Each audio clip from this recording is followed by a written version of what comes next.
let's talk about the science of success. And more specifically, let's talk about a scientifically proven counterintuitive idea that just takes a few minutes of our time but can double our performance.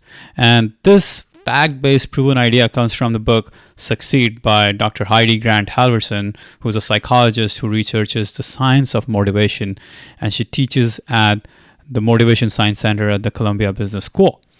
So here's the key.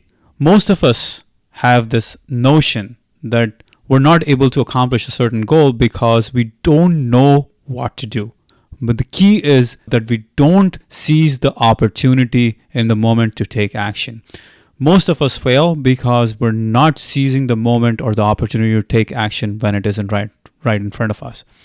And let's dive right into a research study that Dr. Halvorson did. They had a group of 10th graders who were about to go on a summer break, and they were planning to take the PSAT in the fall.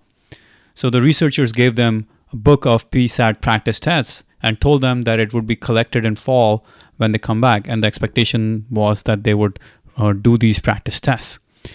Now, 50% of the students were asked to write when and where they would work on these problems.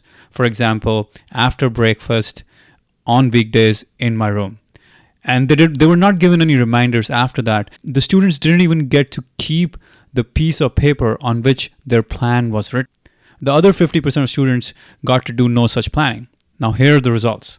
For the students who did one-time if-then planning, worked on and solved 250 problems, while the students who did not work on the if-then plan or had no plan only solved 100 problems.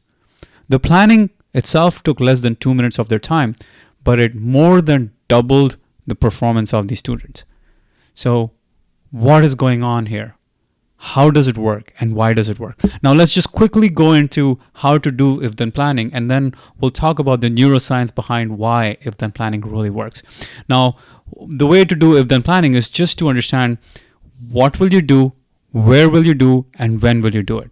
So if a certain condition happens, which is a cue, then you will take certain action or you'll do certain behavior. Now let's try to understand, why does this if-then specific plan work? The first key is to understand that as soon as you write down that plan, as soon as you have this if-then plan, it is now linked in your brain. The brain has linked the cue, the if, to the behavior, the then.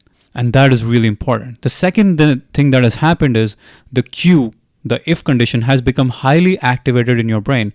So when the students wrote, if it is weekday morning after breakfast, or they are thinking, because it is weekday morning after breakfast, I should work on my problems. And that's what they did. So the brain starts scanning the environment for the if trigger, for the cue. In the case of the students, it was weekday morning after breakfast. And this is all happening below your awareness, and it's not even something that needs cognitive processing. So really important key. And the third key to why the if-then specific planning works is because your behavior, the action, now starts to become automatic. As soon as you encounter the cue, the then becomes automatic, and it happens without conscious intent. So the beauty of if-then planning is that you spend a little upfront time initially to do the planning, but then you reap rewards of it because the brain is subconsciously working on this if and then